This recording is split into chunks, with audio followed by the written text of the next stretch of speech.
Waebrania 12:14-15 tasoma kwa jina la Yesu. Barikiwa kusoma.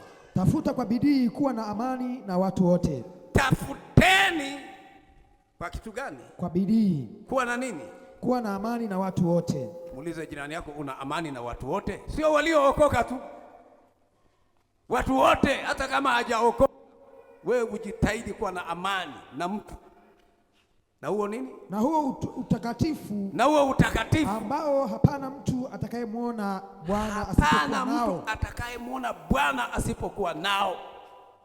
Kumbe sipo utakatifu hatumuoni Bwana. Simuoni Bwana kwa sababu nimefunga kola hapa. Hapana. Kwa utakatifu swala lako wewe mwenyewe. Amen. Alafu wa 15, mkiangalia sana mtu asipungukie neema. Mkiangalia sana mtu asipungukie neema ya Mungu. Shina la uchungu lisije likachipuka. Shina la uchungu lisije likachipuka na kuwasumbua. Na watu wengi wakatiwa unajisi kwa hilo. Wakatiwa unajisi kwa hilo.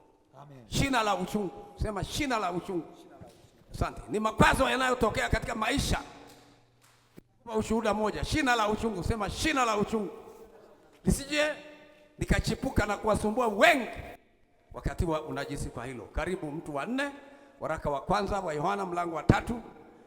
Na wewe umekuja. Mungu akubariki. Jina la Yesu. Soma mstari wa kwanza hadi wa 3. Tazameni ni pendo la namna gani alilo. Tazameni. Hebu jiangalie. Hebu angalia mikono yako wewe mwenyewe. Nani alikuumba ikawa mizuri namna hii? Mungu. Tazameni ni pendo la namna gani alilotupa Baba. Kwamba tuitwe wana wa Mungu. Kwamba tuitwe wana wa Mungu. Mwambie jirani yako tuitwe wana wa Mungu. Tuko kanisani kwa sababu sisi ni wana wa Mungu. Maana ya wana wa Mungu ni watoto wa Mungu. Na ndivyo tulivyo. Kwa sababu hii ulimwengu haututambui. Sababu hiyo ulimwengu haututambui, mnajidai mmeokoka. Kwa kuwa hukumtambua yeye. Kwa kuwa hukumtambua. Haukutambui kwa sababu hawakumtambua Yesu. Sasa wewe ni nani kama Yesu hawakumtambua? Wapenzi. Sasa tu wana wa Mungu. Sasa tu wana wa Mungu. Wala haijadhihirika bado tutakavyokuwa. Lakini twajua ya kuwa atakapodhihirishwa tutafanana naye. Kwa maana tutamwona kama alivyo. Na kila mwenye matumaini haya. Wangapi wana matumaini ya kumwona Yesu? Simama kwa miguu yako. Kila mwenye matumaini haya katika yeye hujitakasa kama yeye alivyo takatifu. Mungu akubariki. Haya. Sasa kwa nini umesimama? Kwa nini unakuja ibadani? Ukiacha ibada, ukiacha kipindi utachafuliwa. Kwa hiyo unakuja katika ibada, wajibu wako ni kujitakasa, kujiandaa uwe safi. Iwe mchana, iwe usiku. Kila mwenye matumaini haya, sema kila mwenye matumaini haya katika yeye hujitakasa kama yeye alivyo mtakatifu. Siku zote nimeamua kuwa mwanafunzi wa Yesu. Jina la Bwana libarikiwe. Mpe Yesu makofi. Mama moja juzi alilia kule Dangaida, akanipigia simu akasema, nashukuru kwa maombi. Walisikia shida kubwa kwa sababu kanisa lao lilipata shida Dangaida. Shida iliyopata, wametembea, wamehamahama, wakapelekwa sijui Mavuno, wakapelekwa sijui kanisa gani tena lingine, vibao vingi. Lakini yule mchungaji alipojirudi kutambua ukweli, kaona aonane na viongozi wake, mwangalizi wa parish, askofu wa jimbo. Juzi walikuwa wanasherekea ushindi wa Bwana. Wakaamua kurudi, wakasema, mchungaji akasema ukweli ni huu. Wamebadilisha kiwanja cha kanisa. Yule mama alimshukuru Mungu alipoona kibao, akasema leo nimeona kibao cha kanisa la DNPC, namshukuru Mungu. Mpaka mwenyekiti wa kijiji akasema uokovu kama ni namna hii, hongereni, msonge mbele. Jina la Bwana libarikiwe. Kwa sababu watu wananyang'anyana makanisa, utafikiri ni vioski. Kanisa sio kioski, kanisa ni mwili wa Yesu Kristo. Nakwenda pamoja. Hata mimi nikienda Bujumbura, Burundi, siondoki na kanisa. Nimejengwa hapa, ni mwili wa Yesu Kristo. kwa maana Mungu hakutuitia uchafu. Ujumbe unahusu wito wa Mungu kwa kanisa, wito wa Mungu kwa kila aliyeokoka, sio wito wa uchafu, ni wito wa utakatifu. Maana Mungu hakutuitia uchafu. Sema hakutuitia uchafu. Leo kuna uchafu katika makanisa yetu. Watu wanagombana kuhusu mali ya kanisa. Mimi nina kesi baraza la ardhi pale Makang. Yaani pale Makang, kanisa la Makang, mtu alivunja mlango wa kanisa. Na tarehe 17 ni shauri liko pale. Kwa sababu hakuna mwingine anayeenda pale. Anasema hii ni ardhi ya kwetu. Wakati serikali ilitoa kiwanja. Ardhi ni mali ya Mungu. Ni mali ya serikali. Serikali inaipanga ardhi kama inavyotaka. Hata haya maeneo ambayo sisi tuliojenga hapa kanisa ni ya watu, lakini kwa utaratibu uliowekwa. Kwa utaratibu uliowekwa. Kwa hiyo tumsihi Mungu sana. Mungu hakutuitia uchafu, bali tuwe katika nini? Wanakwaya wote simama. Ndio maana Mungu anakataa. Mbona wanakwaya hawako hapa? Simuliimba. Hata kwenye makundi yenu ya kwaya hayatakiwi manunguniko. Unajua fulani akiimba ile sauti mimi sijui ni ya Zanzibar. Zanzibari wewe ulifika? Naomba kaa chini.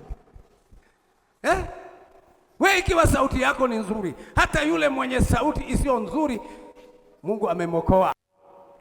Ni kiungo. Hakutuitia uchafu, bali tuwe katika nini? Utakaso. Anayekataa hayo hakatai mwanadamu, bali Mungu anayewapa ninyi roho wake nini? Kwa hiyo tunakuja kanisani kwa ajili ya kumomba Mungu akujalie kuwa utakatifu.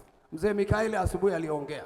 Kaambiwa katika familia ya George, Getkano Fala, umebaki wewe peke yako. Anasema wananiumiza. Na mdogo wake anaitwa yule Londi nani. Sasa akaambiwa wewe ni peke yako, utafanyaje? Na mzee Getkano ana uzao mkubwa. Ni kweli au sio kweli?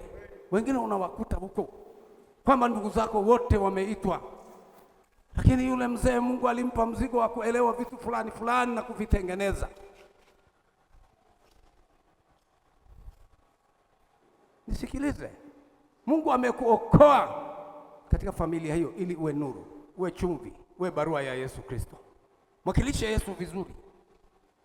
Kwa hiyo anasema hivi Paulo kwa Wathesalonike, wa kwanza 5:23.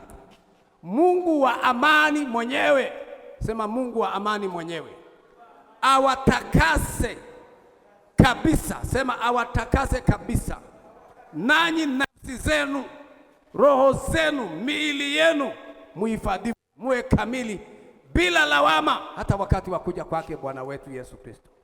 Yesu asikukute katika hali ambayo unalaumika. Sio masingizio. Unaweza kusingiziwa chochote watu wanaweza kusema,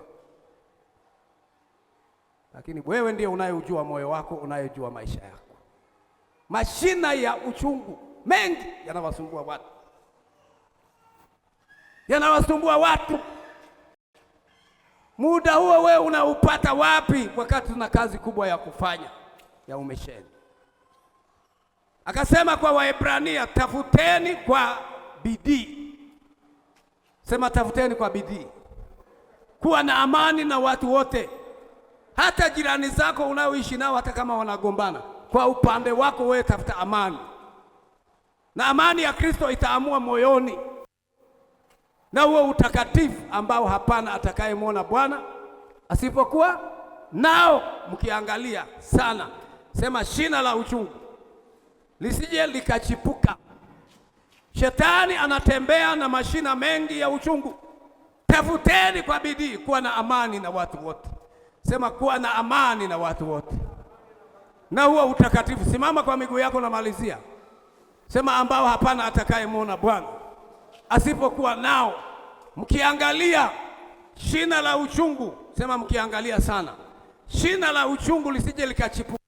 Watu wengi wakatiwa unasi kwa ajili ya msengenyaji mmoja, muumbea mmoja anatosha kuharibu kanisa. Yohana alipokuwa mzee alisema tazameni ni pendo la namna gani. Sema tazameni ni pendo la namna gani alilotupa Baba. tuitwe wana wa Mungu. Sema ndivyo tulivyo. Sema kwa sababu hii ulimwengu haututambui, kwa kuwa humkutambua. Sema atakapodhihirishwa, sema naye tutakuwa kama alivyo. Sema kila mwenye matumaini haya katika yeye hujitakasa kama yeye alivyo. Ni wajibu wako kujitakasa kila siku, mawazo, maneno, matendo, mwenendo wako, ili umwone Yesu siku moja atakapokuja mawinguni, ukaweze kumlaki Yesu. Huu ndio ujumbe, wito wa Mungu. Neno lako linasema, maana Mungu hakutuitia uchafu, bali tuwe katika utakaso. Anayekataa hayo hakatai mwanadamu, bali Mungu anayewapa Roho wake Mtakatifu. Hivyo mimi kwa ajili ya wito wako wa utakatifu niko mbele zako, unitakase roho, nafsi na mwili, kama neno lako linavyosema. Mungu wa amani mwenyewe awatakase kabisa, nanyi nafsi zenu. Nafsi yangu, sema jina lako, nafsi yangu. Mimi naitwa Matthew Jacob. Roho zenu, miili yenu muhifadhiwe, muwe kamili bila lawama, hata wakati wa kuja kwake Bwana wetu Yesu Kristo. Ndugu zangu wapendwa, tunapoenda kuomba ni kwa ajili ya utakatifu. Ndio pekee wokovu na utakatifu ni suala lako binafsi. Unayesimama katika utakatifu wa Mungu na unahitaji maombi, sogea mbele ya madhabahu hii. Wakati huu ni wakati wa Kwaresma kwa Wakristo, wakati Yesu alijitoa kwa ajili yetu. Kanisa tunapaswa kusogea mbele za uwepo wa Mungu.